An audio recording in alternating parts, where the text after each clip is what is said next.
Hepinize merhaba arkadaşlar. Bugün kardeşimle birlikte yine FIFA vs'siyle birlikte sizlerleyiz. Yeee oley. Bir dakika. Ha tamam. Buna ne oldu lan? Bilmiyorum ki. Ne yapıyorsun lan sen? Atsana. Atsana altından. Attım. At bunu. Oğlum. Neyse ben vs'yi bir atayım ona. 20 saniye boşa gitti ya. Tamam. Şöyle. Siyah kartal. Bunu ben kapatayım mı? Açıyorum. Göremiyorum ki. Onu git bir ışıkta yapacağım. Ver. Özellikle bitmiş. Ay ya. Getir Geldim. tamam getir. Bir dakika. Oğlum. Bitmiş lan. Bitmiş. Baba eser yok.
Gol bir Lampard. 25 dakika.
İlk yarı bitti. 1-0 kazanıyorum tabii ki de. Hep kazanıyorum ya.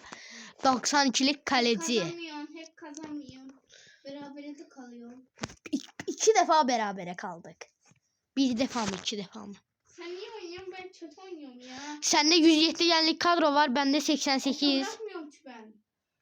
Oto bırakırsan ne bak ya. Kendini pro zannediyor. Adamda 107 yen kadro var. Bende 88 gel. Ondan iyi oynuyorum. Oğlum benden çıkma. Ha tamam ondan çıkmış. Özür dilerim. Yanlış gördüm. Bir yanlışlık oldu. Hoppa. Prenimo. Alexis Garcia. Hoba. Oğlum bu ne? Ben İsa. yaptığımı sen gördün mü? Hayır. Başla. O hevesinde el elesen hiç kulaktan var ama sana. Hayır.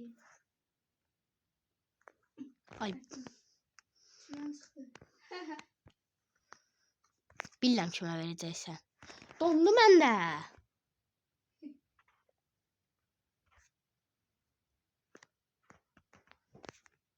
Aslında el elesen ben top aldıktan mesela gol vuran var ama.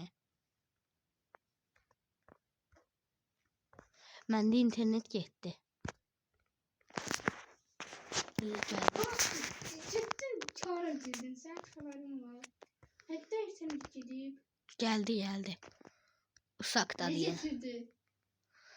İnce. Ay kapıyı çıkart bence. Nasıl çağırdılar? Yarından çıktı. C'ya bas. Cı var bile. K'ya bas. Düzgün danış. Necə eləydi o? Heç mən bayaq nəyə basıb elədin? Rastgele. Həqqi nəyə bastın? Ne bileyim. Rastgele basırdım. Isak. Ronaldinho. Bayt. Uttum 90+5'ti. Bir de +5'te atırmışam.